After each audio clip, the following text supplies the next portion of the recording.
할렐루야. 오늘도 우리 예배를 받으실 분은 오직 주님 한 분이십니다. 다 함께 일어나셔서 우리의 입술과 마음을 다하여 주님만 찬양하겠습니다.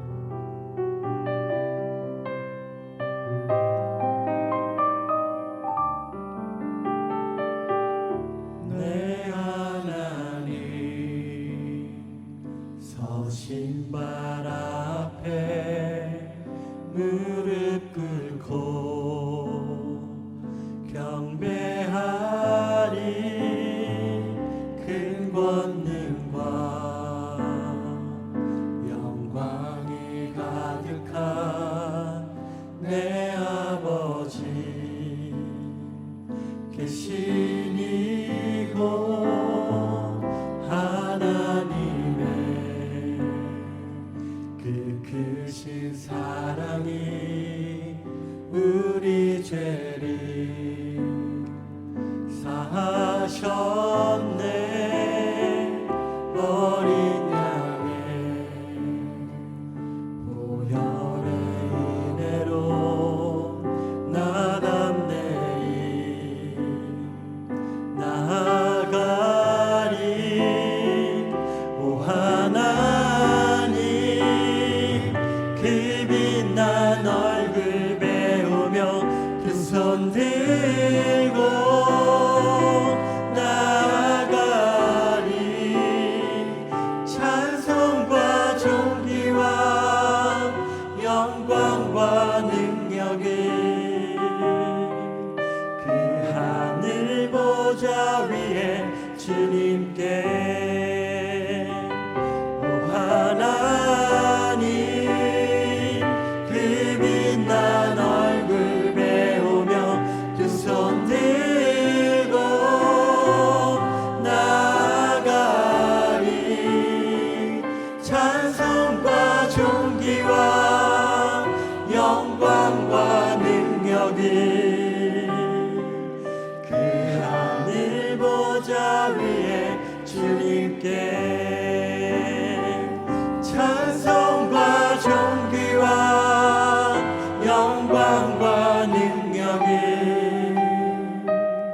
그 하늘 보좌 위에 주님께. 할렐루야. 하늘 보좌에 계신 주님께 감사의 박수로 영광 올려드립니다. 아멘.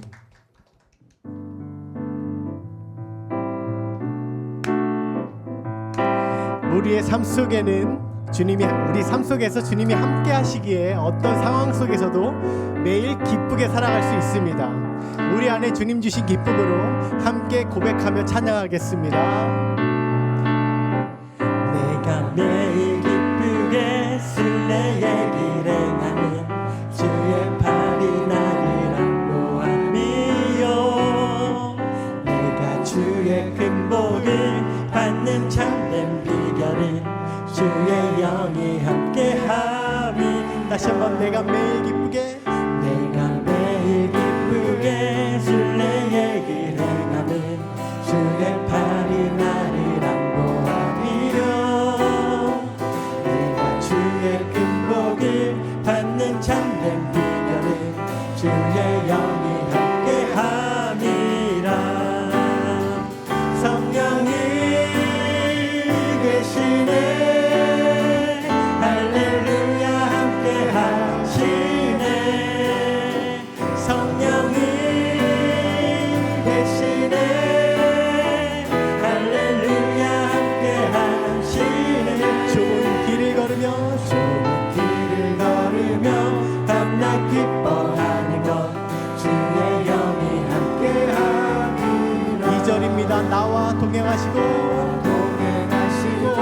모든 염려하시니 나는 숲의 새와 같이 기쁘다. 내가 기쁜 마음으로 주의 뜻을 행함은 주의 영이 다시 한번 고백하십시다. 나와 동행하시고 모든 염려하시니 나는 숲의 새와 같이 기쁘다. 내가 기쁜 마음으로 주의 뜻을 행함은 주의 영이 함께함이라. 성령이 계시네 할렐루야 함께 하시네 성령이 계시네 할렐루야 함께 하시네 좁은 길을 걸으며 밤낮 기뻐하는 것 주의 영이 함께함이라 성령이 계시네 성령이 계시네 할렐루야 함께 하시네 성령이 계시네 할렐루야 함께 하시네 좁은 길을 걸으며 밤낮 기뻐하는 것 주의 영이 함께함이라 좁은 길을 걸으며 밤낮 기뻐하는 것 주의 영이 함께함이라 계속해서 찬양합니다. 문들아 머리 들어라 문들아 머리 들어라 등을 지어다 영원한 문들아 영광의 왕 들어가시도록 영광의 왕 들어가 다시 한번 힘찬 박수로 다시 한번 문들아 머리 들어라 등을 지어다 영원한 문들아 영광의 왕 들어가시도록 영광의 왕 들어가신다 영광의 왕이시며 강하고 능하신 주로다 전쟁에 능하신 주시라 다 찬양 위대하시나 왕께 만세 왕께 만세 왕께 만세 당신은 영광의 왕이라 다 찬양 우리 처음부터 다시 한번 고백하십시다. 문들아 머리 들어라 들리지어다 영원한 문들아 영광의 왕 들어가시도록 영광의 왕 들어가시도록 문들아 머리 들어라 문들아 머리 들어라 들리지어다 영원한 문들아 영광의 왕 들어가시도록 영광의 왕 들어가신다 왕의 왕이시며 강하고 능하신 주로다 전쟁에 능하신 주시라 자 찬양 위대하신 왕께 만세 왕께 만세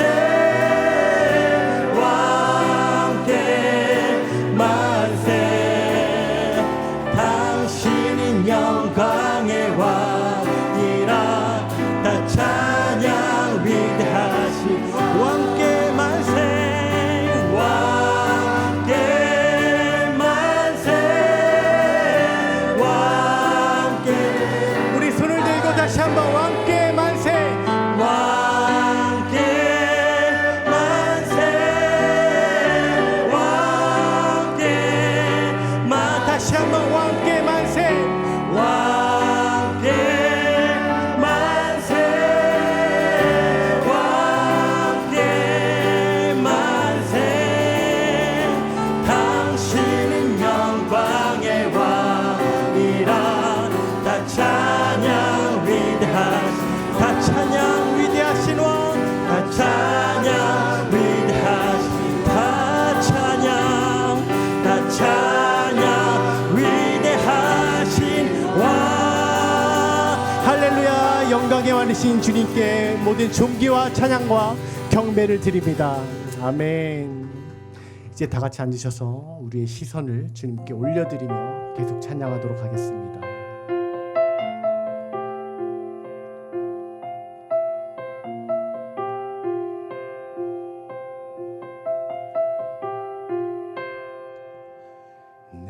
내게로부터 눈을 들어 주를 보기 시작할 때 주의 일을 보겠네.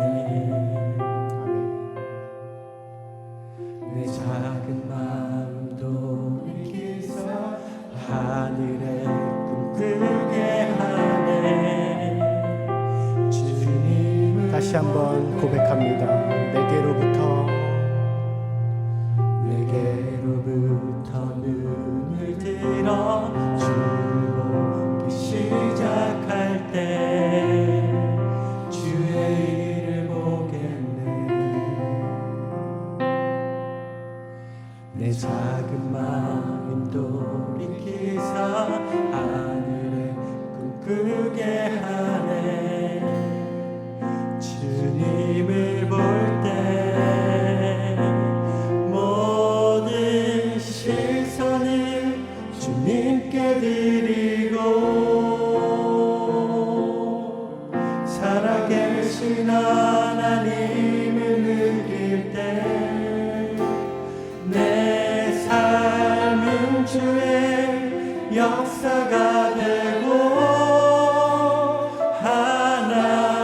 하나님이 일하기 시작하네. 아멘. 2절로 고백합니다.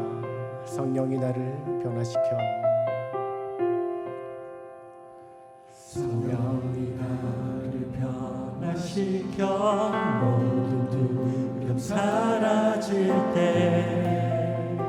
주의 일을 보겠네. 황폐한 땅 한가운데서 주님만 알게 되리. 주님을 볼 때 다시 한번 성령이 나를 변화시켜 성령이 나를 변화시켜 모든 두려움 사라질 때 주의 일을 보겠네. 황폐한 땅 한가운데서 주님만 알게 되리. 주님을 볼 때 모든 시선을 주님께 드리고 살아계신 하나님을 느낄 때 내 삶은 주의 역사가 되고 하나님이 일하기 시작하네.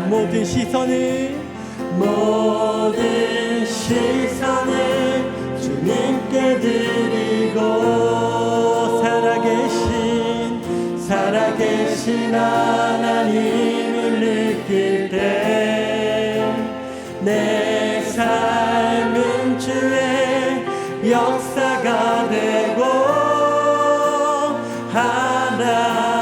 하나님이 일하기 다시 한번 찬양합니다. 모든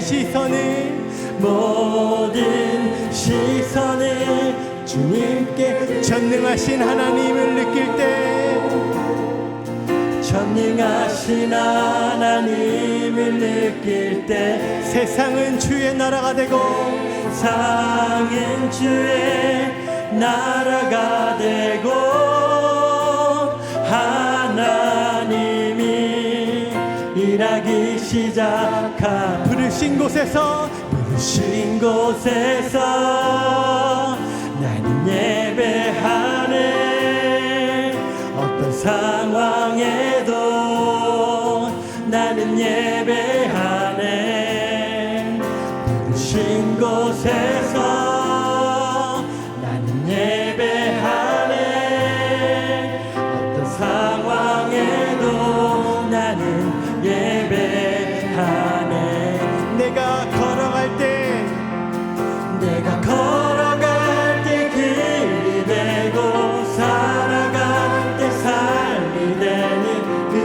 곳에서 예배하네. 내가 걸어갈 때 길이 되고 살아갈 때 삶이 되는 그곳에서 예배하네. 부르신 곳에서 나는 예배하네. 어떤 상황에도 나는 예배하네. 부르신 곳에서 나는 예배하네. 어떤 상황에도 나는 예배하네. 부르신 곳에서 부르신 곳에서 예배하네. 어떤 상황에도 나는 예배하네. 부르신 곳에서 나는 예배하네. 어떤 상황에도 나는 예배하네.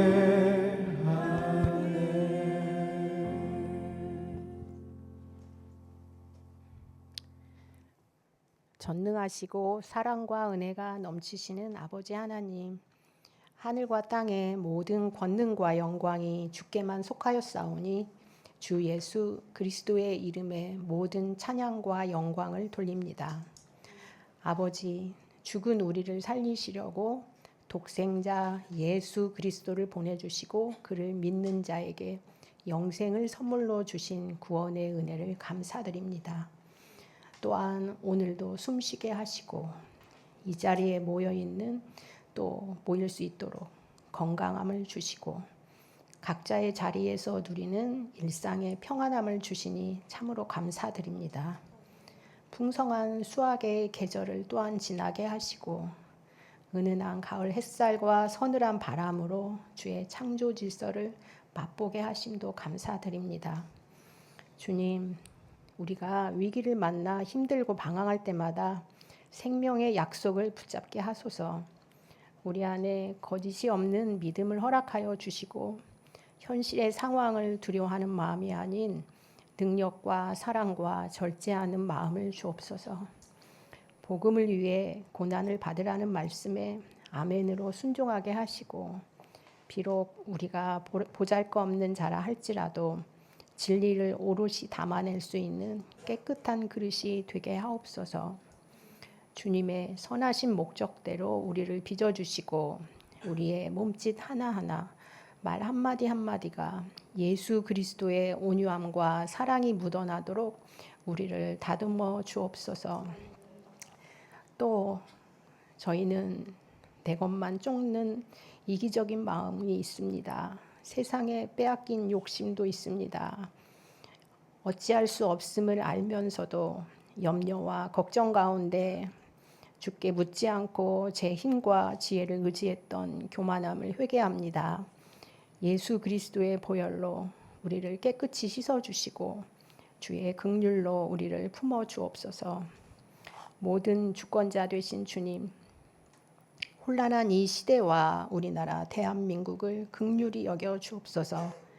불의와 거짓이 설 자리를 잃게 하시고 하나님의 공의가 물처럼 흐르도록 도와주시옵소서. 주를 경외하는 지혜와 정직함으로 이 땅을 다스릴 지도자들을 세워주시고 교회로 하여금 말씀의 진리 위에 굳게 서서 세상의 빛과 소금의 역할을 감당하게 하옵소서. 특별히 이번 주에 있을 말씀 집회를 준비하며 간절히 기도합니다. 우리에게 꼭 필요한 말씀으로 강단을 채워주시고 모이는 모든 성도님들의 마음이 주의 말씀을 사모하는 밭이 되게 하옵소서.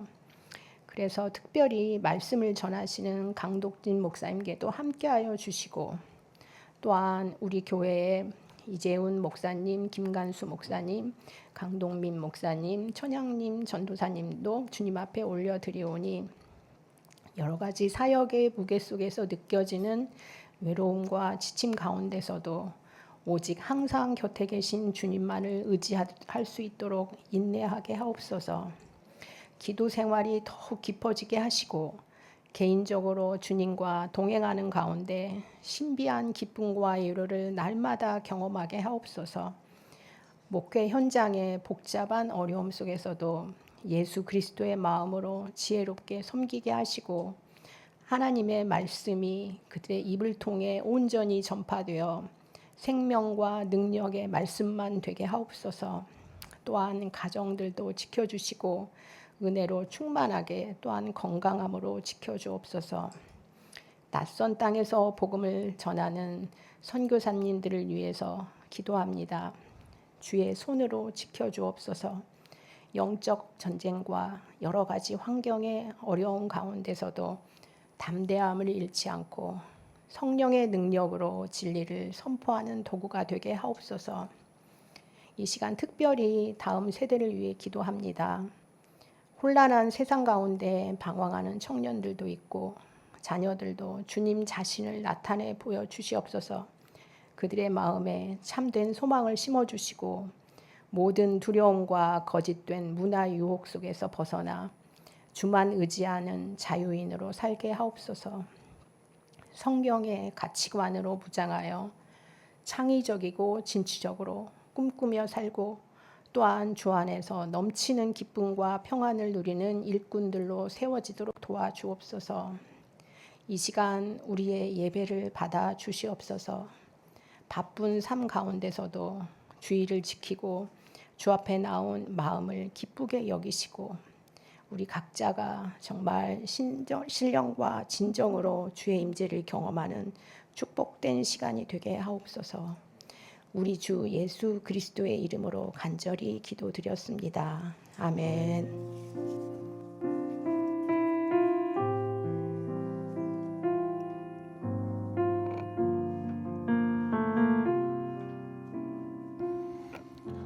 네, 상해 오늘 이렇게 주 2부 예배 오신 모든 분들을 환영하고 축복합니다. 우리 저에 계신 분들께 인사하겠습니다.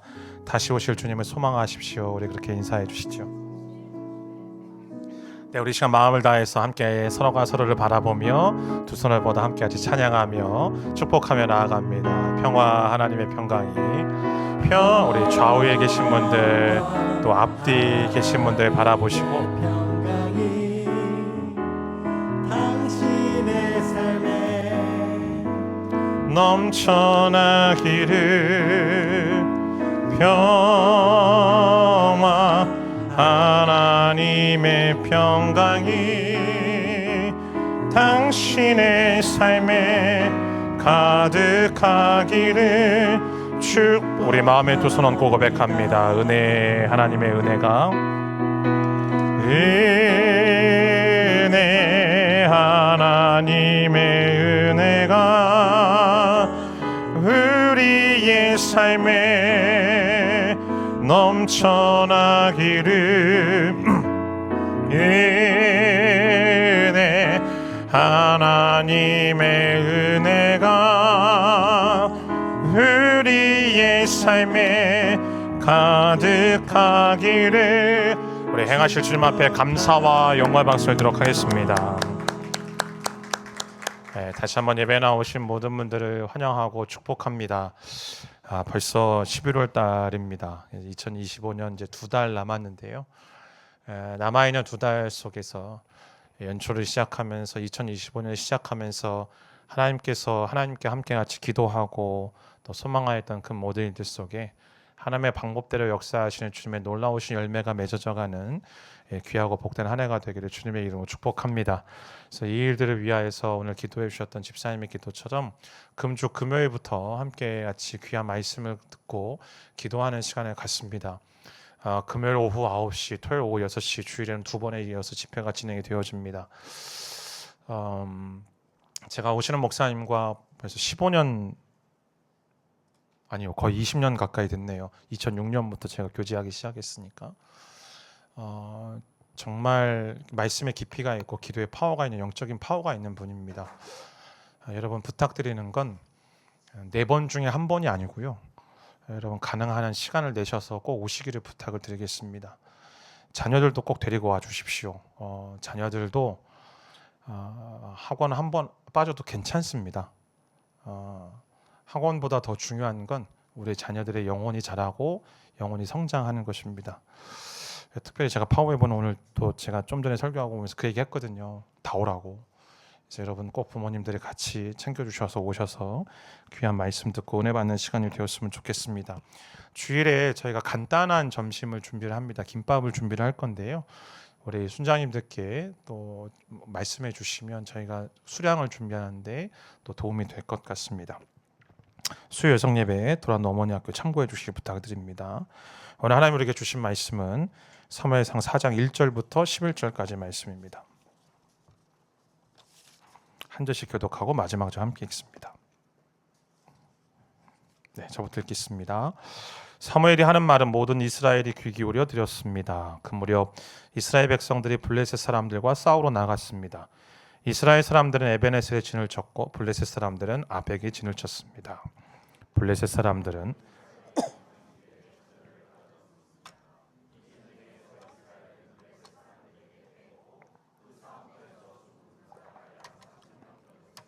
군사들이 진영에 돌아오자 이스라엘 장로들이 말했습니다. 여호와께서 오늘 우리를 블레셋 사람들 앞에서 패배하게 하신 이유가 무엇이겠는가? 실로에서 여호와의 언약궤를 가져오자 그 궤가 우리 가운데 오면 우리 적들의 손에서 우리를 구해낼 수 있을 것이다. 그래서 그들은 사람들을 실로에 보냈고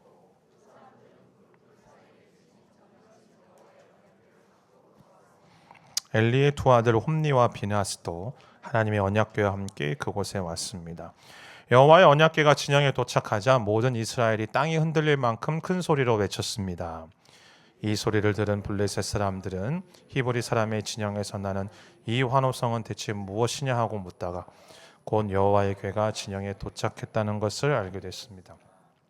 블레셋 사람들은 두려워하며 말했습니다. 그들의 신이 이스라엘 진영에 도착했다.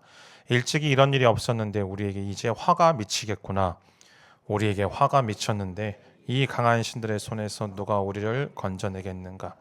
그들은 광야에서 이집트 사람들을 온갖 재앙으로 쳐부순 신들이 아닌가? 블레셋 사람들아 대장보다 꽤 강해지자. 그렇지 않으면 전에 히브리 사람들이 우리 종이 됐던 것처럼 우리가 히브리 사람들의 종이 되고 말 것이다. 대장보답게 나가서 싸우자. 이렇게 블레셋 사람들이 싸움에 임하자 이 싸움의 패배로 이스라엘은 3만 명의 군사를 잃고 말았습니다. 함께 읽습니다. 이때 하나님의 궤도 빼앗기고 엘리의 두 아들 홈니와 비나스도 죽었습니다. 아멘. 마음에 오른손 얹고 저를 따라 고백합니다. 하나님은 나를 사랑하십니다. 나는 그 사랑 안에 있습니다. 하나님은 오늘 나에게 말씀하실 것입니다. 그 말씀에 능력이 있습니다. 그 말씀에 생명이 있습니다. 나의 마음을 하나님께 열겠습니다. 나의 생각을 예수님께 집중하겠습니다. 들은 만큼 변합니다. 들은 만큼 행복해집니다. 아멘. 어떻게 하다 보니까 사무엘상 말씀을 한 달 만에 다시 이제 재개하는 것 같습니다. 양해를 부탁을 드립니다. 오늘부터 시작되어지는 이 사무엘상 4장부터의 이야기는 6장까지의 말씀은 연속적인 사건임을 우리는 알 수 있습니다. 곧 이스라엘 백성들이 블레셋과 전쟁을 하게 되고 그 전쟁 속에서 이스라엘이 패배하게 되어집니다. 패배한 이스라엘이 그들만 패배한 것으로 끝나지 않고 하나님의 언약궤를 블레셋에게 빼앗기고 그 빼앗긴 언약궤가 블레셋 온 땅을 돌고 돌다가 다시 이스라엘로 돌아오는 이야기가 4장부터 6장까지 이야기입니다. 그런데 비록 한 달이 되었지만 3장에서 우리는 하나님께서 사무엘을 부르시는 말씀을 함께 같이 나누었습니다. 하나님이 사무엘을 부르신 건 단순히 소명을 주시기 위해 사명을 주시기 위해 부르신 것이 아니고 하나님께서 사무엘로 상징되어지는 온 이스라엘과 교제하기 위해서 하나님께서 사무엘을 부르셨죠. 그때 사무엘은 하나님 앞에서 주님 말씀해 주십시오. 주의 종이 듣겠습니다라고 이야기를 합니다. 그 말을 마치자마자 하나님의 말씀이 사무엘에게 임했고 그 말씀을 사무엘이 듣고 이제 이 3장 하반부 말씀을 보면 하나님 사무엘의 온 말이 이스라엘에게 펴졌다라고 성경은 기록합니다. 그래서 오늘 본문 1절 말씀에도 보면 그 1절 말씀에 사무엘의 말이 온 이스라엘에 퍼졌다라고 성경은 말하고 있는 것이죠. 자, 그렇다면 여러분 한번 생각해 볼까요? 사무엘을 부르시는 장면, 사무엘에게 말씀이 임하는 장면이 성경에 기록되어 있습니다. 그리고 사무엘의 온 말이 이스라엘에 퍼졌다라고 온 이스라엘에 퍼졌다라고 성경은 말합니다. 그러면 대충 우리가 영화를 보든 드라마를 보든 어떤 각본을 쓰든 극본을 쓰든지 간에 우리가 생각할 때 이제부터 나올 이야기는 사무엘의 이야기이겠죠. 사무엘이 어떤 말을 할 것인지, 사무엘이 어떤 사역들을 할 것인지, 사무엘이 어떤 일들을 할 것인지에 대한 이야기일 텐데 방금 말씀드렸던 4장부터 6장까지 사무엘은 등장조차 하지 않습니다. 이름조차 거론되지 않습니다. 오히려 갑자기 뜬금없이 이스라엘 백성들이 블레셋과 전쟁했다. 근데 그 전쟁이 승리한 이야기도 아니고 무참하게 패배한 이야기, 패배한 것으로 끝나지 않고 하나님의 언약궤까지 빼앗기는 이 새드 스토리가 오늘 성경에 기록되어 있는 겁니다. 자, 그러면 사무엘은 등장조차 하지도 않고 그리고 갑작스러운 이 이야기의 전환이 우리에게 도대체 말하고자 하는 것은 무엇일까라는 것이죠. 우리는 사무엘상 말씀을 시작하며 한나의 기도와 한나의 믿음, 그리고 사무엘을 통하여서 하나님께서 우리 가운데 하고자 하시는 것은 우리 안에 이 옛사람이 끝나고 엘리로 상징되어지는 옛사람이 끝나고 우리 안에 사무엘이 잉태되어서 사무엘에 태어나는 곧 예수 그리스도의 생명이 우리 가운데 주어지는 것을 부어지는 것, 그리고 그 생명을 누려가는 삶이 하나님께서 우리에게 말씀하시고 허락하시는 선물과도 같은 은혜임을 살펴보았습니다. 그런데 우리 안에 예수께서 계시고 그분이 우리와 교제하면서 그분의 말씀이 우리 안에서 퍼져가면 퍼져갈수록 반드시 일어나야만 되는 사건들이 있는데 그 사건들이 무엇인가 오늘 본문 4장부터 6장까지 이야기를 하는 거예요. 이 사무엘 말씀부터 시작해서 열왕기 말씀 또 역대기 말씀까지 보면 이 기록한 저자들이 공통적으로 사용하는 자주 사용하는 단어가 한 가지가 있는데 물론 이제 한글 성경에는 그렇게 번역되어 있지 않지만 어떤 뜻이냐면 이러한 일들은 반드시 일어나야 된다라는 동사를 사용하여서 사건들에 대해서 이야기를 하기 시작합니다. 무슨 이야기일까요? 오늘 저와 여러분들이 나누는 이 이야기부터 시작해서 6장까지의 모든 일들이 이스라엘 백성들 안에 반드시 일어나야만 된다라는 사실입니다. 어떤 일들? 두 가지입니다. 첫 번째 블레셋의 문제, 두 번째 이제 6장 가서 함께 같이 살펴보게 될 불신하는 이스라엘 백성들의 불신의 문제에 대해서 하나님께서 다루시겠다라는 거예요. 이 두 가지의 문제들을 하나님이 우리 안에서 어떻게 해결해 가시는지, 그 가운데서 하나님이 우리를 어떻게 성숙하게 하시는지에 대한 과정을 오늘 하나님께서 말씀하시겠다라는 것입니다. 즉 우리는 이제부터 4장부터 시작되어지는 이 6장까지의 말씀을 통하여 우리는 이 질문들에 대해서 답을 얻어야만 합니다. 나는 왜 예수를 믿고 그분의 생명을 누리고 그분의 말씀이 내 안에 있음에도 불구하고 나는 왜 영적으로 성장하지 못하는가? 그리고 나는 왜 때로는 승리하지 못하고 실패하는 어떤 삶의 모습들을, 그런 영혼의 모습들을 가지며 살아갈 것인가에 대한 대답이 이 본문들 속에 나와 있다는 것이죠. 자, 그래서 이제 먼저 첫 번째 블레셋의 문제에 대해서 함께 같이 살펴보고자 합니다. 1절 하반부 말씀 다시 한번 읽겠습니다. 시작. 그 무렵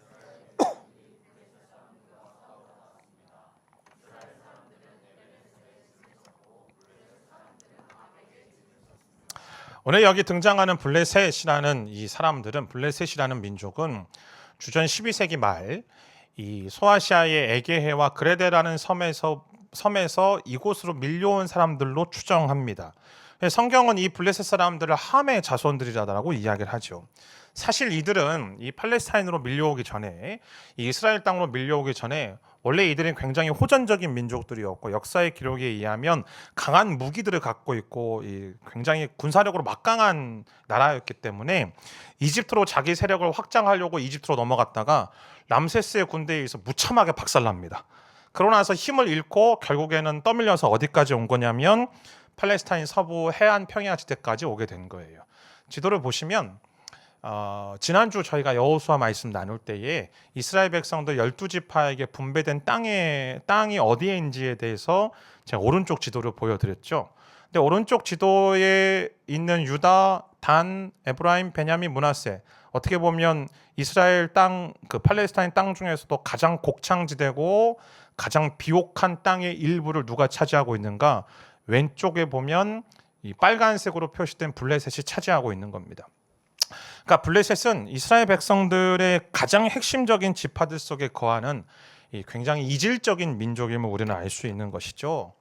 여러분, 그렇다면 이 블레셋이 다른 어떤 족속들, 뭐 모압이든지 암몬이든지 이 뒤에 나오는 아시리아든지 바벨론은 이 팔레스타인 땅 밖에 있는 민족들이거든요. 근데 이 블레셋이라는 나라가 이 다윗 시대까지 끊임없이 전쟁과 소요를 벌이고 있는 것이 우리에게 말하고 있는 영적인 의미는 무엇인가? 내 안에 옛사람 엘리가 끝나고, 엘리의 모습이 끝나고 예수의 생명으로 채워져 살아가고 그분의 말씀으로 충만해서 살아가지만 여전히 예수를 믿는 우리 마음속에 무엇이 있는가? 블레셋의 기질이 남아있다는 것입니다.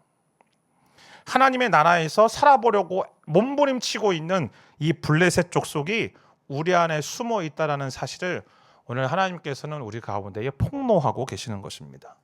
자, 그렇다면 도대체 이 블레셋이 의미하는 바는 무엇일까? 블레셋이라는 이름 자체는 어떤 특별한 사람을 말하는 것도 아니고 지역을 말하는 것도 아닙니다.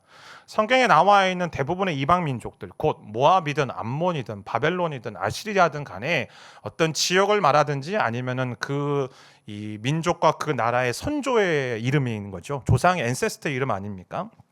근데 이 블레셋이라는 말은 지역이나 인종이나 사람을 가리키는 말이 아니고 이주자라는 뜻입니다. 이방인이라는 뜻이에요. foreigner라는 뜻입니다.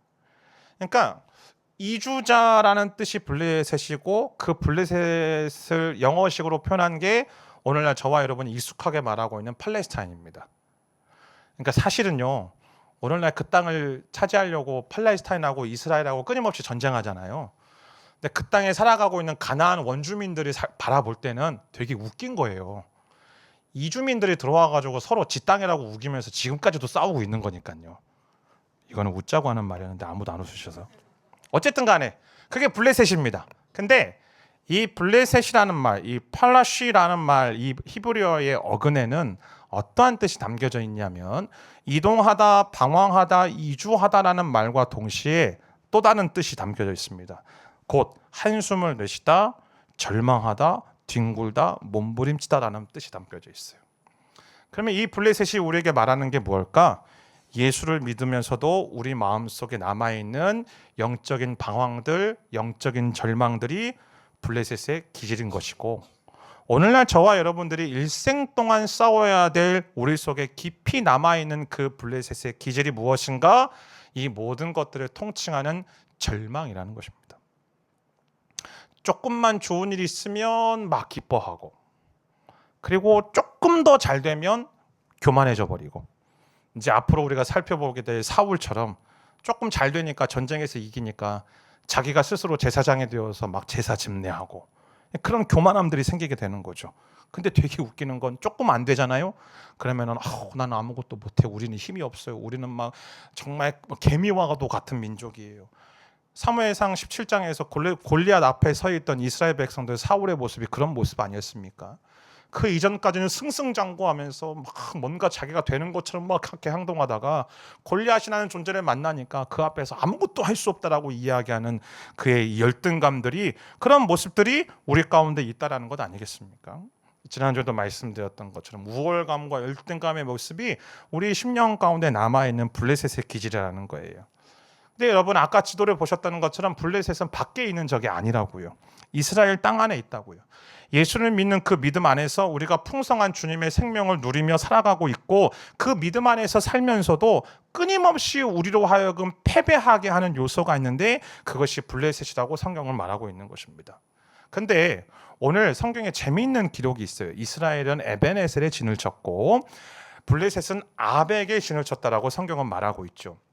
에벤에셀은 이제 앞으로 살펴보게 될 사무엘상 7장에서 사무엘과 이 블레셋과의 전쟁 속에서 승리하고 미스바와 센 사이에 언약의 돌, 약속의 돌을 놓고 그것을 가리키는 말이 에베네셀로 불렸습니다. 곧 도움의 돌이라는 뜻이죠. 저와 여러분의 도움의 돌은 누구입니까? 예수 그리스도인 줄 믿습니다. 그 예수 그리스도가 우리의 도움의 돌, 그 도움의 돌이신 에베네셀을 우리가 진을 치고 있는 거죠. 물론 오늘 본문에 나오는 에베네셀은 그 지역과는 조금 다른 지역이긴 해요.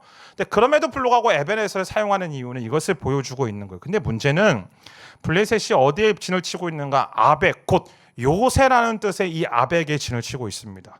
재밌지 않습니까? 우리가 예수를 믿고 그분 안에서 생명을 누리고 그분의 말씀을 받으며 살아가고 그분이 나의 도움이 되어 그분을 지탱하며 그분을 의지하며 그분을 뿌리내며 살아가는데도 불구하고 우리 안에 이 블레셋의 기질들이 남아있는 이 블레셋의 모습들이 절망이라는 모습들이 마치 요새 안에 꽁꽁 틀어박혀서 숨어있는 채로 우리를 괴롭히고 우리를 실패하고 우리를 패배하게 하는 일들이 우리 가운데 있다라는 거예요.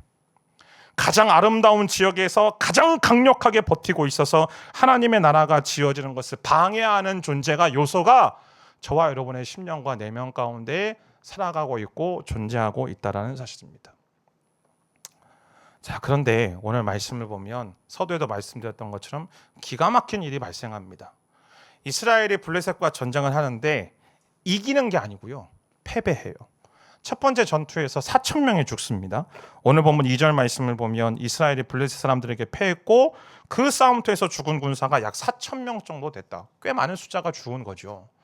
그래서 이렇게 패한 다음에 이 백성의 리더십들이 함께 같이 모여서 도대체 이 일들이 왜 이렇게 되는 것인가에 대해서 회의하기 시작합니다. 오늘 본문 3절 상반부 말씀입니다. 함께 같이 읽습니다. 시작. 군사들이 진영에서 돌아오자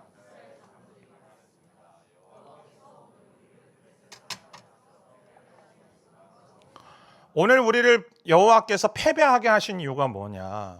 여러분, 이들의 질문은요, 이들의 반성은 굉장히 훌륭한 것이죠. 굉장히 정확한 통찰력입니다. 하나님께서 왜 패배하게 하셨는가? 자기들에게 어떤 전략과 우리에게 무기가 부족했냐? 우리에게 군사가 부족했냐? 우리에게 전술이 뭐가 문제가 있는 거냐라고 어떤 객관적인 평가가 아니고요. 하나님이 도대체 왜 우리를 패배하게 하셨느냐? 이게 굉장히 정확하고 좋은 질문을 한 거예요. 문제는 그 질문에 답하려는 수고를 하지 않습니다.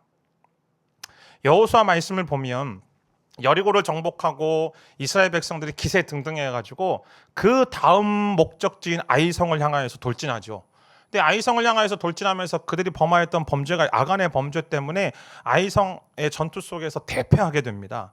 그때 여호수아가 어떻게 하냐면 여호수아 7장 6절 말씀을 보면 자기 옷을 찢고 하나님의 법궤 앞에 하나님의 언약궤 앞에 엎드려 가지고 얼굴을 땅에 대고 저녁까지 있으면서 하나님 나에게 말씀해 주십시오. 왜 우리가 진 겁니까? 우리가 패한 겁니까? 라고 하나님께 질문하며 그 답을 구합니다. 근데 오늘 본문에 나오는 이 장로들은요, 그렇게 하지 않는 거예요. 질문은 해요. 왜 하나님께서 패하게 하셨는가? 거기까지 해요. 생각도 안 하고 기도도 안 하고 질문도 하지 않고 하나님의 뜻을 물어보지도 않는 것이죠. 사실 엄밀하게 말하면 이 전쟁의 시작부터가 잘못된 겁니다. 왜냐하면 출애굽 이후의 모든 전쟁은 하나님께서 행하신 전쟁이었습니다.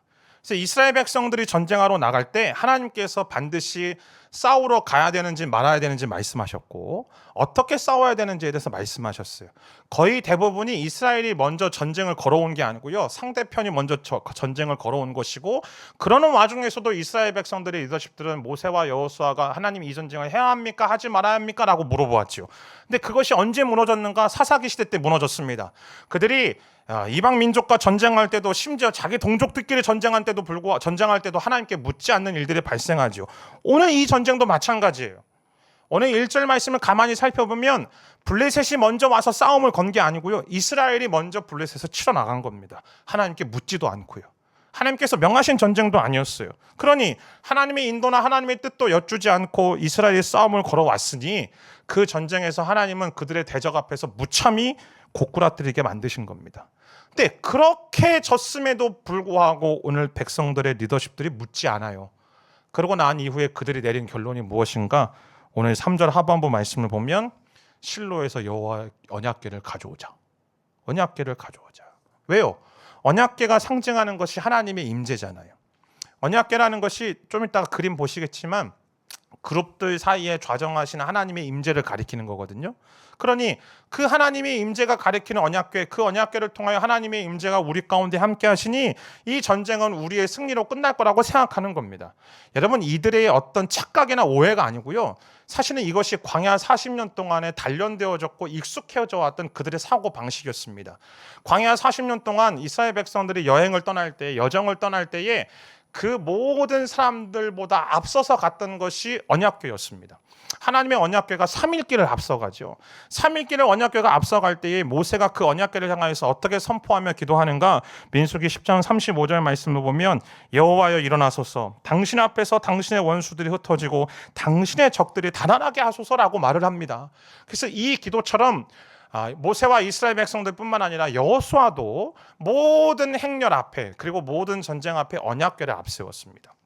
광야를 행진할 때도, 그리고 요단강을 건너갈 때도, 그리고 여리고성을 정복할 때 하루에 한 번씩 마지막 날 7차례 돌 때에도 항상 언약궤가 그 모든 행렬들에 앞서서 했다라는 거죠. 때문에 이 모든 사실들을 이스라엘 백성들은 다 알고 있었습니다. 그리고 그렇게 행할 때에 어떠한 일들이 발생하는지도 이스라엘 백성들은 자기 아버지 세대를 통해서 이미 다 들은 내용 아닙니까? 때문에 오늘 본문의 말씀을 보면 언약궤가 자신들의 진영 안으로 들어오니까 백성들이 환호성을 지릅니다. 이제 우리가 이겼다. 하나님이 우리와 함께 하시니 이 전쟁은 끝난 거다라고 이야기했죠. 한마디로 사기가 충만해진 겁니다. 근데 전쟁의 결과는요. 오늘 본문 10절 11절 말씀을 보면 첫 번째 전투에서 4,000명이 죽잖아요. 두 번째 전투에서 3만 명이 죽습니다. 3만 명이 죽는 것으로 끝나지 않아요. 하나님의 법궤를 빼앗깁니다. 법궤를 빼앗기고 그 법궤를 가져온 제사장들, 물론 홈니와 비나스지만 그들도 죽임을 당하게 되는 거예요.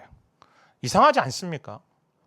어떻게 보면 굉장히 신앙적인 행동인 것처럼 보는데, 그리고 그래서 언약궤를 생각해낸 건데 오히려 전쟁에서 대패하게 됐다. 이유가 무엇일까요?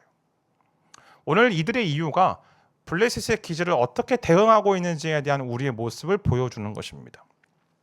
여러분, 언약궤라는 것은 여호와의 하나님의 법궤, 증거궤, 또 어떤 말씀궤라고 불리우는 이 네모난 상자는요, 다음과 같이 생겼습니다. 그 위에 이제 그룹들이 이제 형상화, 천사가 이렇게 형상화 되어져서 그 안에 하나님의 임재가 있다고. 그래서 저 법궤가 어디에 이제 보관되냐면 하나님의 임재가 있는 그 지성소 가장 중앙에 보관되어 있는 것이죠. 그 안에 무엇이 들어있냐면 이 십계명을 기록한 두 개의 돌판, 그리고 모세의 쌍난 지팡이, 아론의 쌍난 지팡이, 그리고 만나를 담은 항아리, 이 세 가지 물품이 들어 있습니다. 물론 지금 보시는 건 모형입니다. 실제로 있는 게 아니고. 그런데 안에 들어있는 세 가지의 물품이 우리에게 이야기해 주는 것, 곧 언약궤가 우리에게 무엇을 이야기해 주는지에 대해서 성경은 우리에게 어떻게 얘기하냐면, 두 개의 돌판에 기록된 것은 우리의 생명을 지키고자 하시는 하나님의 사랑의 약속들인 거죠. 모세의 죄송합니다. 계속 자꾸 모세라고 하지. 아론의 쌍난 지팡이는, 설교문 안 보고 하려니까 계속. 아론의 쌍난 지팡이는 죽어있는 잘린 살구 나뭇가지에 싹이 나고 열매가 맺힙니다. 이것은 무엇을 의미할까요? 하나님께서 우리 가운데 허락하실 부활과 예수님께서 우리에게 주신 생명을 약속하는 것이죠. 만나를 담은 항아리는 우리에게 무엇을 말합니까? 영원한 양식, 곧 예수님께서 말씀하셨던 것처럼 누구든지 목마르지 아니하거든 내게로 와서 마셔라. 누구든지 줄이지 않으려거든 내게로 와서 나의 양식을 먹어라. 나는 너희의 생명의 떡이요 생명의 빵이요 생명의 음료라고 말씀하신 것을 우리로 하여금 약속을 성취하시는 그 예수님을 우리에게 가르쳐주고 있는 건 아니겠습니까? 결국 이 언약궤는 우리에게 무엇을 약속해 주는가? 누구든지 주님께 나오면 십자가의 구속과 새로운 부활과 새 생명, 그리고 영원한 양식이 약속되어졌음을 하나님께서 이 언약궤를 통해서 우리에게 말씀해 주고 있는 거예요. 약속해 주시는 거죠. 우리에게 확신을 주시기 위해서 이 언약궤가 존재하는 겁니다. 자, 그렇다면 언약궤는 도대체 무엇인가? 이 하나님의 약속을 보기 위해서 이 언약궤가 주어진 것이지, 나의 승리를 위해서 언약궤가 주어진 게 아니에요. 나의 목적과 나의 승리를 위해서 언약궤를 바라보고 그 언약궤 앞에 나아가는 그 순간 오늘 말씀의 제목처럼 더 이상 언약궤가 아니라 괴짝 그냥 나무 상자가 되는 것뿐입니다. 그리고 그것은 더 이상 신앙이 아니고 종교가 되게 되는 것이죠. 여러분, 언약궤가 있는 지성소로 제사장들을 중심으로 하는 이스라엘 백성들이 왜 나아가나요? 왜 하나님의 임재가 있는 그곳으로 나아가나요? 그것은 하나님과의 교제를 위해서입니다. 예수 그리스도와의 만남을 위해서고 그 교제 가운데 우리 가운데 허락하시고 부어주시는 충만하신 그 사랑 가운데 거하기 위해서 내가 지성소로 나아가는 것이고 하나님의 임재 가운데 나아가는 것이지 내 인생의 전쟁의 승리를 위해서 지성소로 나아가는 게 아니에요. 오늘 여기서 보여주는 이스라엘 백성, 사실은 이미 이전부터 사사기 시대부터 보여줬던 이스라엘 백성들에게 있어서 하나님은 더 이상 경배의 대상도 아니고 예배의 대상도 아니고 헌신의 대상도 아니었습니다. 그저 자신들이 필요할 때마다 요구할 때마다 그때마다 짠 하고 나타나셔서 채워주는 그들의 방법이었고 그들의 수단으로 그들이 하나님을 전락시켜버린 거죠. 과연 저와 여러분의 예배가 예수님과 동행하고 그분이 내 안에 내주하고 주님을 사랑하는 그 신앙으로의 목적으로 우리가 예배하는가, 아니면 나의 승리와 나의 목적을 이루어가기 위해 나의 기도 제목에 응답을 받기 위함이 목적인가? 여러분, 과연 그렇다면 우리는 죄송하지만 미신적인 종교에 불과한 것을 믿고 있는 광신적 집단에 불과합니다. 왜 우리가 교회에 예배하러 가고 왜 우리가 기도하는가? 왜 우리가 말씀 앞에 나아가는가? 여러분, 우리는 하나님의 사랑을 확인하기 위해서입니다. 그리고 그 하나님의 사랑을 목격하고 누리기 위해서입니다. 그리고 우리에게 부어주신 그 예수님의 생명을 경험하고 누리고 그 생명 가운데 거하기 위해 우리는 예배하고 기도하고 말씀 앞에 나아가는 겁니다. 조금 더 나아간다면 나를 영원히 축복하시고 나와 영원토록 함께 하시겠다라는 그 하나님의 약속을 발견하고 그 약속을 누리기 위해서 우리는 예배 가운데 거하는 것이고 기도 가운데 거하는 것이고 말씀 가운데 거하는 거예요. 결코 나의 문제의 승리를 위해서 예배하고 기도하는 것이 아닙니다. 저와 여러분이 예수를 믿는다라고 말하고 저와 여러분이 예수를 추구한다라고 말하지만, 그래서 그 예수님을 갈망한다라고 말하지만, 그 예수님이 나의 승리를 위한, 나의 인생의 승리를 위한 예수님으로만 생각한다. 그러면 어떻게 되는가? 오늘 여기 이스라엘 백성들처럼 무참하게 패배할 거라고 성경은 우리에게 가르치고 있는 거예요. 더 나아가 이들은 하나님을 수단으로 생각한 것을 뛰어넘어서 심지어 하나님을 자신들이 통제할 수 있을 것이다라고 생각했습니다. 만일 언약궤가 진영에 온다면 승리할 것이다. 그래서 그 언약궤를 가져오잖아요. 여러분, 레위기부터 시작되어지는 민수기, 신명기 말씀을 통해 언약궤가 움직일 때는 과정이 필요하고 언약궤가 움직여야만 하는 상황이 있어요. 근데 그거 다 무시하고 가지고 오는 거예요. 어떻게 생각하죠? 이 언약궤가 오면 하나님이 우리 가운데 올 거야. 즉 하나님을 이 괴짝, 이 나무 상자 안에 담아놓고 내가 원하는 곳 어디든지 간에 하나님은 이동할 수 있다라고, 모시고 갈 수 있다라고 생각하는 거죠. 이게 오늘날 무엇과 비슷한 줄 아십니까? 은사 집회 하시는 분들 중에서 마치 성령 하나님을 향해서 명령하시는 분들. 성령 하나님 오십시오. 우리에게 좌정하십시오. 우리에게 임재해 주십시오. 이 정도 수준이 아니고, 이렇게 표현하면 안 되는데.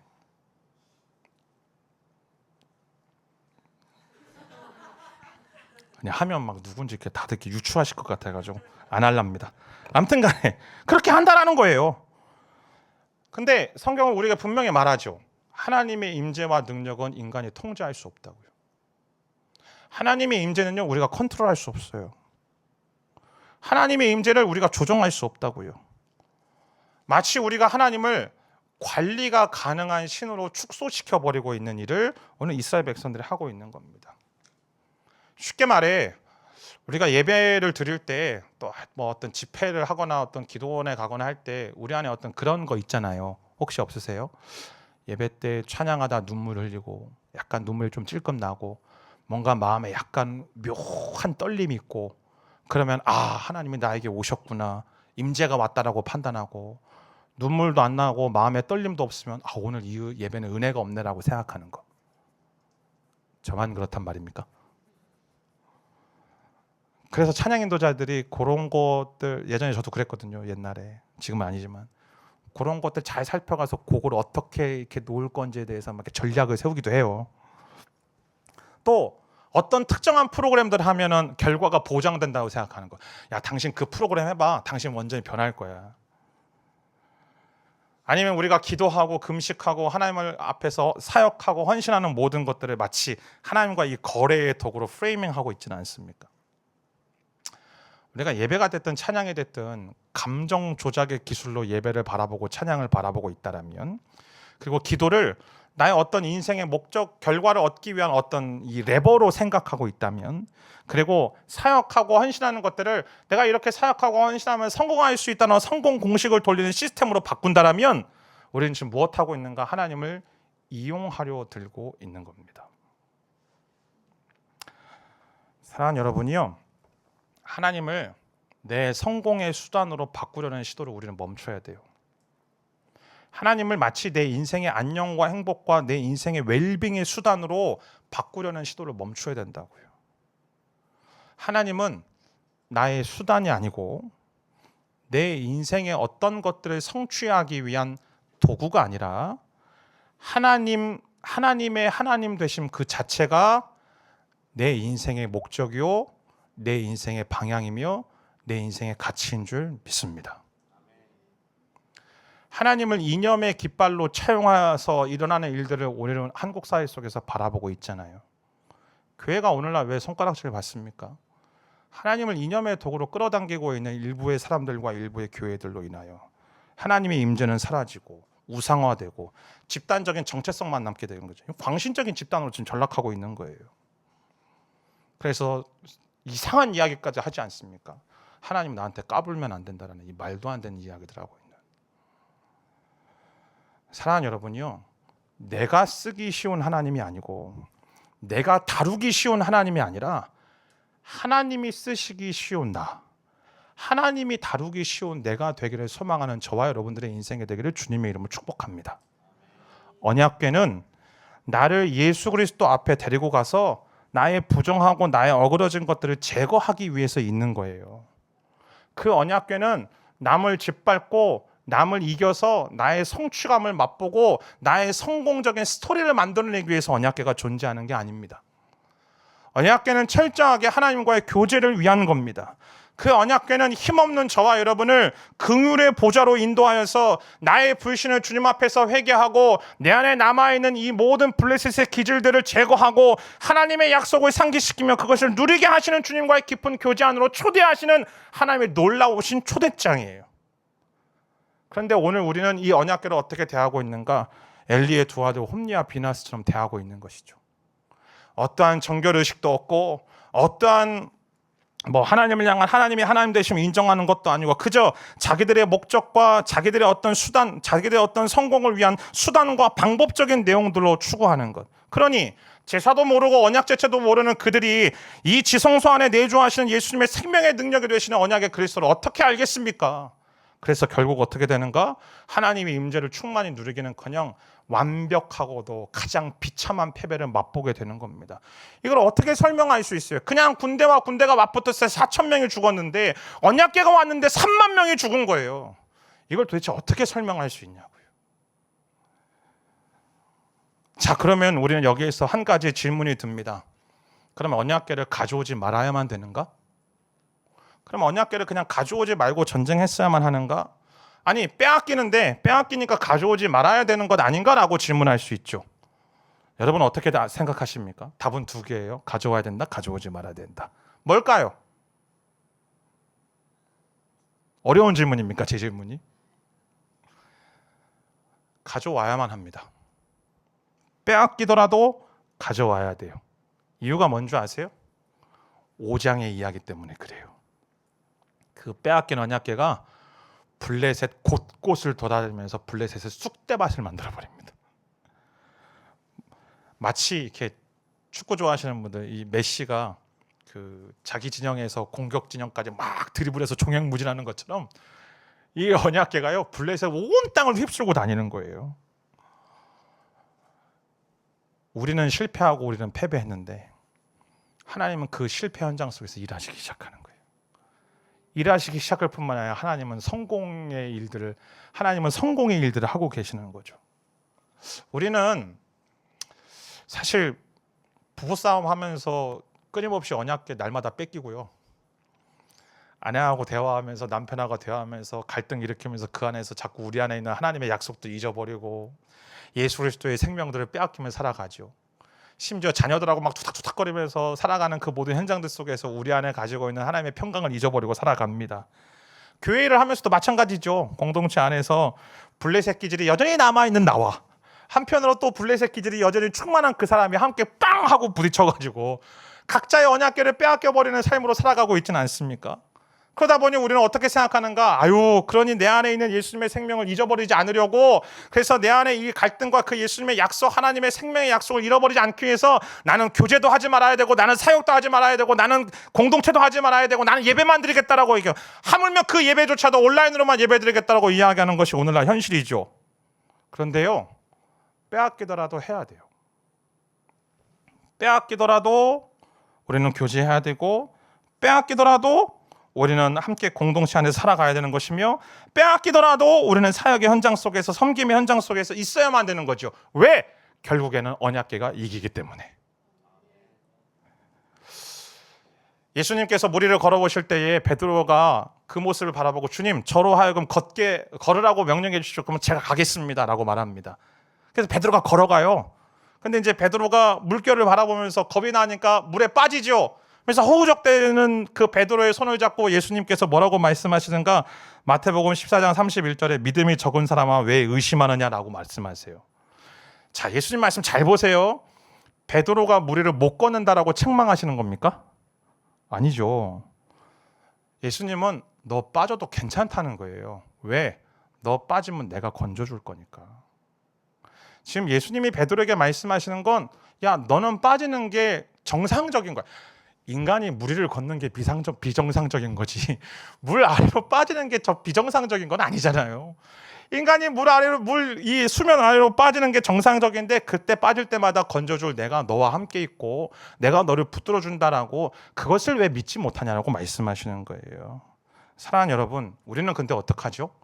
물에 빠지면 어떡하지라고 생각하면서 그 물에 발조차 내딛는 것조차 우리는 포기하지 않습니까? 아예 걸을 시도조차 하지 않는 거예요. 그러나 성경이 우리에게 약속하는 건, 주님이 건지신다라는 체험을 우리는 베드로를 통하여서 하였기 때문에 우리는 또 빠지더라도 걸어갈 수 있는 겁니다. 실패하더라도 그 언약궤를 또 가져오는 거예요. 아니, 빼앗길 걸 알았다라면 홈리와 베나스가 가져왔을까요? 당연히 안 가져왔겠죠. 그러나 그렇다고 해서 이 언약궤를 가져오지 않았다라면 그 언약궤가 5장에서 그 블레셋 땅을 쑥대밭으로 만든 일이 일어나지 않았겠죠. 우리는 패배를 두려워합니다. 내 안에 블레셋의 기질과의 싸움에서 실패할 것을 두려워해요. 또 다른 블레셋의 기질을 가지고 있는 그 사람들과의 그 갈등 속에서 내 안에 누리고 있는 그 하나님의 은혜와 하나님의 생명을 잊어버릴 수도 있다라는 그 두려움 때문에 우리는 전전긍긍해서 아무것도 못합니다. 근데 분명한 건 한 가지, 우리 안에, 우리 기질 속에 있는 블레셋은요, 쉽게 없앨 수 있는 게 아니에요. 근데 그것을 없애려면 과정이 필요한데, 가장 맨 먼저 일어나는 일이 오늘 성경에서 무엇을 보여주는가? 우리는 패배해야만 한다는 거예요. 우리는 져야만 된다는 거죠. 왜? 내가 내 힘으로 못 이긴다는 사실을 알아야 되니까. 우리는 결코 우리의 힘으로 블레셋 못 몰아냅니다. 어떻게 해야만 하는가? 우리가 지고 난 이후에 언약궤가 블레셋 온 땅을 가서 휩쓸어야만 돼요. 그리고 이 이후부터, 사무엘상 5장 이후부터 블레셋의 세력이 점차적으로 급격하게 쇠락하기 시작합니다. 놀라운 은혜이죠. 예수 그리스도 안에서 언제나 나는 승리할 것 같지만 우리는 패배할 때 있다고요. 아니요, 패배하는 게 더 자연스러운지도 모르겠어요. 근데 오늘 성경이 우리에게 약속하는 건 뭔가? 나는 패배할지 모르지만 그 패배도 주님 안에서 승리라는 것입니다. 왜냐하면 내가 이길 수 없는 적에 대해서 나는 패배하지만 예수님은 승리하기 때문에. 그래서 띄워주셨는데 우리 함께 같이 읽어볼까요? 시작. 나는 실패하지만 하나님은 실패하지 않으신다. 언약궤를 빼앗겼잖아요. 그 빼앗긴 언약궤 어떻게 다시 찾는지 아십니까? 이스라엘 백성들이 전쟁에서 되찾아오는 게 아니에요. 언약궤가 블레셋 온 땅을 다 휩쓸고 돌아온 다음에 자기 발로 스스로 와요. 블레셋이 마차에다가 고스란히 실어가지고 다시 돌려보내요. 이스라엘 백성들이 한 게 하나도 없다고요. 우리가 이기지 못하고 패배하는 순간에도 하나님은 우리를 위해서 그 전쟁을 여전히 수행하고 계시고 그 전쟁을 이기시는 계기를 삼고 계시는 줄 믿습니다. 저와 여러분은 불신하죠.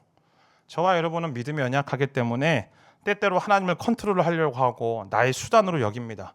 그렇기 때문에 우리가 패배하는 것은 당연합니다. 그러나 하나님은 우리의 패배 속에서도 일하십니다. 언약궤가 블레셋 본진을 휩쓰는 것처럼 하나님이 내 속에서 역사하셔서 여전히 승리하신다고요. 오늘 블레셋의 고백을 다루진 않았지만 블레셋의 고백을 보면요, 이들은 굉장한 믿음의 고백을 해요. 야, 저 신이 우리의 신보다 더 뛰어나다. 그러니까 그들도 하나님의 능력에 대해서 의심하지 않아요. 오늘 이스라엘이 패한 건 하나님이 능력이 없어서도 아니고 하나님이 약해서도 아니에요. 이스라엘이 패배한 건 그들의 안에 있는 여전한 불신과 언약궤를 언약궤를 향해서 어떠한 마음들을 품고 있었는지, 잘못된 마음들을 품고 있었기 때문에 그런 거죠. 그러나 그분은 어떻게 하시는가? 그들의 실패 속에서 일하고 계시는 거예요. 저와 여러분이 매일 주님의 이름을 부르며 기쁨을 체험합니다. 그러나 순간순간 찾아오는 이 불안함과 좌절과 절망으로 우리 안에 있는 블레셋에게 패배당할 때가 있지요. 너무 자주 있는 게 문제지. 근데 우리가 예수님 안에 거하고 그분의 생명을 누려가는 동안 주님이 그분의 영광을 내 삶을 통해서 나타내실 것이라는 그 약속이 이미 우리 가운데 주어져 있음을 믿으십시오. 하나님의 역사는 블레셋의 본진에 먼저 가셔가지고 나도 알지 못하는 가운데 나는 패배해가지고 쓰라린 아픔을 가지고 하나님 저는 또 오늘도 졌네요. 저는 오늘도 또 넘어졌네요. 하나님 저는 왜 이 모양일까요? 하나님 저는 도대체 언제 성장하나요? 하나님 저는 언제나 더 하나님과 더욱더 친밀해지고 가까워지나요? 이런 절망과 낙담과 낙심을 가지고 있는 그 한복판 속에서도 하나님은 그 깊숙이 내 적진으로 침략하고 계셔서 그것들을 괴멸하시고 소멸하시고 있는 그 작업들을 하나님은 하고 계심을 믿으시게 되기를 주님의 이름으로 축복합니다. 그래서 세 가지로 마무리를 하려고 해요. 오늘 말씀은 내 안에 블레셋이 요새를 세워가도 하나님은 하나님의 주권적으로 본진을 무너뜨리고 계시는 줄 믿습니다. 우리는 패배할 수 있어요. 그러나 하나님은 패배하지 않습니다. 예수님은 지금도 친히 일하고 계십니다. 그러므로 저와 여러분이 할 일은 딱 한 가지입니다. 하나님을 수단화하려는, 하나님을 방법과 하나님을 도구로 삼으려는 우리의 모든 마음들을 회개하고 약속의 그 사랑을 신뢰하며 주님과 함께 나아가는 저와 여러분의 인생이 되기를 주님의 이름으로 축복합니다. 이 시간 오늘 주신 말씀을 기억하며 오늘 첫 주는 성찬인데요. 함께 우리의 신앙을 고백하며 성찬 가운데 참여하도록 하겠습니다. 나는 전능하신 하나님 천지의 창조주를 믿습니다. 나는 그의 유일하신 아들, 그는 성령으로 잉태되어 동정녀 마리아에게서 나시고 본디오 빌라도에게 고난을 받아 십자가에 못 박혀 죽으시고 장사된 지 사흘 만에 죽은 자 가운데서 다시 살아나셨으며 하늘에 오르시어 전능하신 하나님 우편에 앉아 계시다가 거기로부터 살아있는 자와 죽은 자를 심판하러 오십니다. 나는 성령을 믿으며 거룩한 공교회와 성도의 교제와 죄를 용서받는 것과 몸의 부활과 영생을 믿습니다. 아멘. 함께 찬양하며 떡을 받도록 하겠습니다.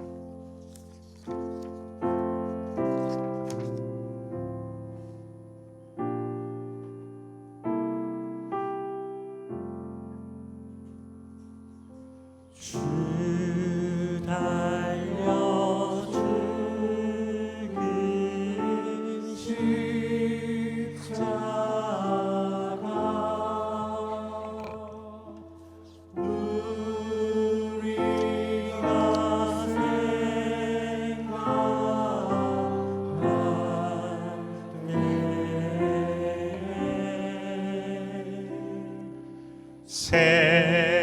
세상에 속한 욕심을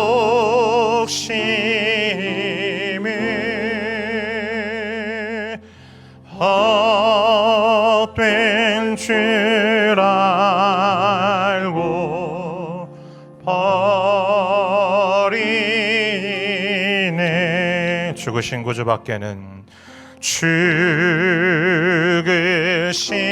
구주 밖에는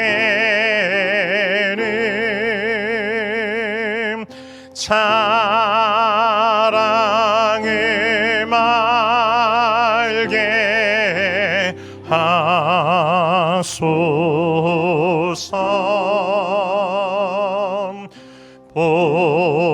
보혈의 공모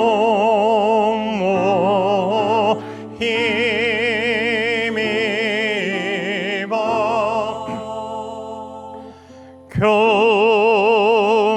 교만한 마음을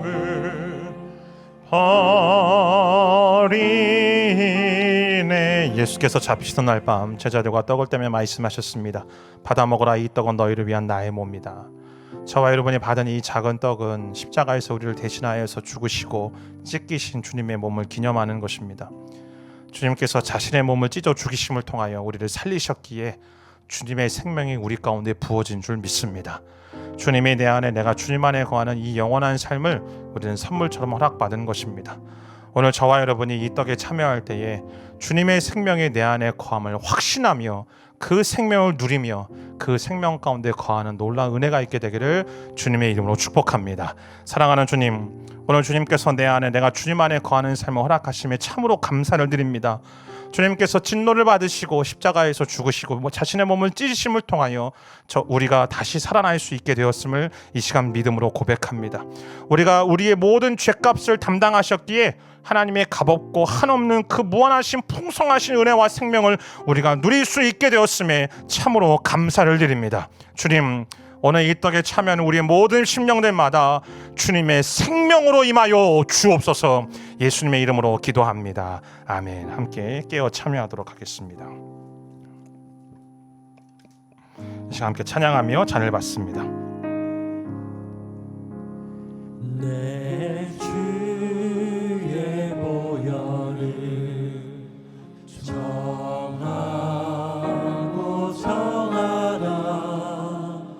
내 죄를 정케 하신 주 날 오라 하신다. 내가 주께로 지금 가오니 십자가의 보혈로 날 씻어주소서.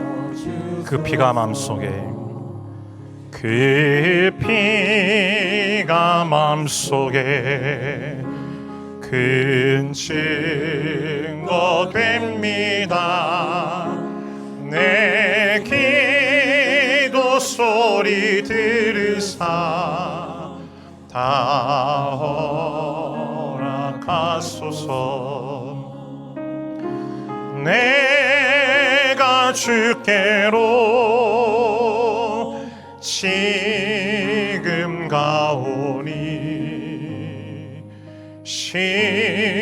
십자가의 보혈로 날 씻어. 또한 식후에 잔을 드시며 받아 마시라. 이 잔은 내 피로 세운 새 언약이다라고 말씀하십니다. 주님께서는 자신이 십자가에서 흘리신 피로 새로운 언약을 세우셨습니다. 이전까지는 우리의 행함과 우리의 열심과 우리의 노력을 따라서 우리를 대하시겠다라는 그 옛 언약, 옛 약속과는 달리 우리의 허물과 우리의 죄악에도 불구하고 우리의 배신과 우리의 연약함과 우리의 부정함에도 불구하고 우리를 한없는 사랑으로 품으시고 용서하시고 회복시키시겠다라는, 그래서 예수님의 십자가의 보혈의 능력을 우리를 다시 살리시겠다라는 이 약속을 우리 가운데 허락하여 주셨습니다.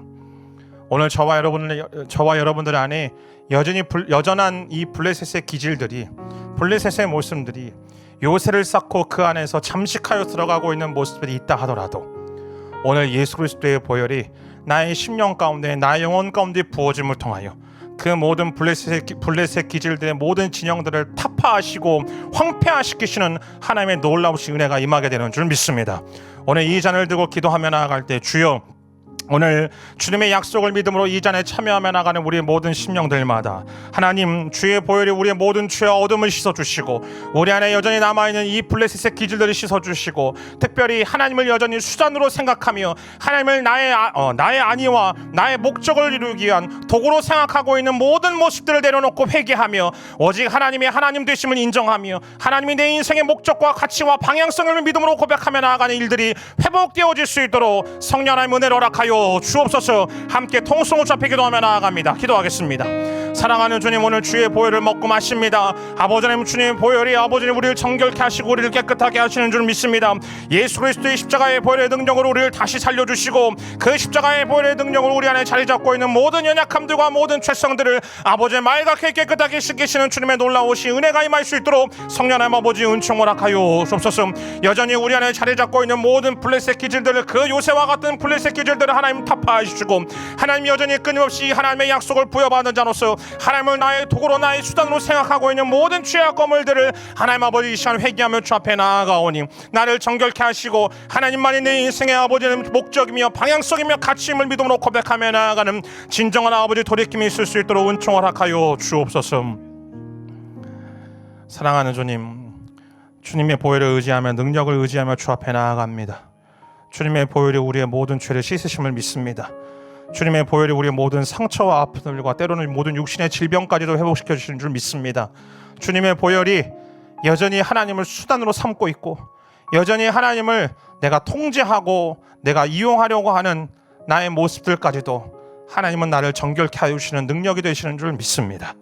오늘 이 시간 주님의 보혈을 마실 때에 그 주님의 보혈의 능력으로 말미암아 하나님이 나의 인생의 목적이자 방향이자 나의 가치의 전존재의 중심임을 다시 한번 믿음으로 고백하는 귀하고 복된 은혜가 회복되게 하여 주옵소서. 감사하며 예수님의 이름으로 기도합니다. 아멘. 함께 참여하도록 하겠습니다. 이 시간 다 함께 자리에서 일어나셔서 함께 한 가지 더 기도하며 주 앞에 나아갑니다. 여러분, 오늘 말씀드렸던 것처럼 우리는 실패합니다. 우리는 때때로가 아니라 너무나도 자주 패하는 것이 우리의 모습이고요, 우리의 연약함입니다. 그러나 오늘 성경은 우리에게 분명하게 약속하고 있습니다. 나는 실패하지만 하나님은 실패하지 않으신다고. 우리는 실패할 것을 두려워해서 아무것도 하지 않으려 하고 내가 넘어질까봐, 내가 물에 빠질까봐 발자국 하나 띄지 못하는 것이 우리의 모습들 아닙니까? 오늘 그 하나님을 신뢰하기를 소망합니다. 주님, 나는 실패하지만 그러나 하나님은 실패하지 않으심을, 나는 패배하지만 그 패배 속에서 하나님은 승리하고 계시고 여전히 일하고 계심을, 그래서 주님, 내 인생과 내 삶 속에서 때로는 패배감을 맛보고 절망감을 맛보고 낙심의 그 현장 속에 하나님이 여전히 그 가운데서 일하고 계시는 하나님의 현장임을, 하나님의 일하심의 현장임을 믿음의 눈들어 바라보며 나아가는 우리의 믿음의 시선이 회복되게 하여 주옵소서. 우리 이 시간 다 함께 자리에서 일어나셔서 우리의 모든 삶의 내용들 속에 주님을 바라보기를 소망하며 통성을 잡혀 기도하며 나아갑니다. 기도하겠습니다. 사랑하는 주님, 그렇습니다. 오직 하나님 아버지 하나님, 참으로 언제 나는 실패할지 모르지만 나는 아버지 패배할 수밖에 없는 존재이지만 하나님은 실패하지 않으심을 믿습니다. 하나님은 패배하지 않으시고 하나님은 그 가운데서도 여전히 일하시고 역사하시는 분인 줄 믿습니다. 때로 아버지 나의 인생의 모든 무게에 짓눌려서 절망하고 낙담하며 낙심하고 있는 이 블레셋의 기질 가운데 한복판에 사로잡혀 한몸을 들어서 살아갈 수밖에 없는 것이 우리 인생이지만, 그러나 아버지 하나님 그 모든 우리의 감정과 마음의 심령 가운데 찾아오셔서 하나님은 친히 지금도 일하고 계시고 하나님께서 친히 역사하고 계시는 하나님의 아버지 건설 현장요 하나님의 공사 현장인 줄 믿습니다. 그 하나님을 바라보며 나아가는 우리의 믿음의 시선이 회복되게 하여 주옵소서. 하나님을 바라보며 나아가는 우리의 믿음의 아버지 천원지 주권적인 방향성이 회복되어질 수 있도록 성령 하나님 역사하여 주옵소서. 우리 함께같이 찬양하며 주 앞에 나아갑니다. 모든 선을 주님께 드리며 살아계신 하나님을 느낄 때, 살아계신 하나님을 느낄 때 내 삶은 주의 현장이 되고 주의 역사가 되고 하나님이 일하기 다시 한번 고백합니다. 모든 시선을 주님께 드리 전능하신 하나님을 내가 바라볼 때 전능하신 하나님을 나는 실패하지만 하나님은 나의 인생 속에서 여전히 역사하고 계시는 하나님의 나라로 나의 마음과 나의 삶을 삼아주시는 줄 믿습니다. 할렐루야. 하나님이 일하기 다시 한번 우리의 마음을 올려드리며 모든 시선을 주님께 드리 전능하신 하나님을 내가 바라볼 때 전능하신 하나님을 느낄 때 내 삶은 주의 나라가 되고 하나님이 일하기 시작. 우리 잠잠하게 모든 시선을 주님께 드리고 전능하신 하나님을 느낄 때 전능하신 하나님을 느낄 때 세상은 주의 나라가 되고 하나님이 일하기 시작하네. 사랑하는 주님, 실패하는 것이 어쩌면 당연하고 물에 빠지는 것이 어쩌면 당연한 것이 우리의 모습일지언데 하나님, 그러나 하나님은 그 가운데서 여전히 일하고 계시는, 그래서 우리의 삶과 우리의 내면과 우리의 삶의 구석구석을 하나님께서 역사하시고 하나님이 일하시는 하나님의 현장으로, 하나님의 나라로 하나님께서 삼아주시는 줄 믿습니다. 주여, 그 주님을 바라보는 믿음의 시선이 회복되게 하여 주옵소서. 더 이상 하나님을 나의 도구로 삼지 않고, 더 이상 하나님을 나의 수단으로 삼지 않고, 그 하나님을 온전히 느끼며 그 하나님을 온전히 바라봄으로 내 안의 모든 블레셋 기질들을 타파하시며 무너뜨리시는 그 주님의 놀라우신 일하심 앞에 감사함으로 그 주님의 약속을 신뢰함으로 순종함으로 나아가는 우리의 인생이 되게 하여 주옵소서. 이 약속을 우리 가운데 허락하여 주심에 감사함으로 주께서 허락하신 것들 중에 일부를 주님의 손에 돌려드립니다. 이 물질이 쓰임받는 것들마다 주님, 절망하며 낙담하며, 그래서 이 블레셋의 기질 가운데 블레셋의 영향력 안에 함몰되고 잠식당하고 있는 영혼들을 위해 주님으로 말미암은 진정한 자유가 선포되어진 일들 가운데 쓰임받게 하여 주옵소서.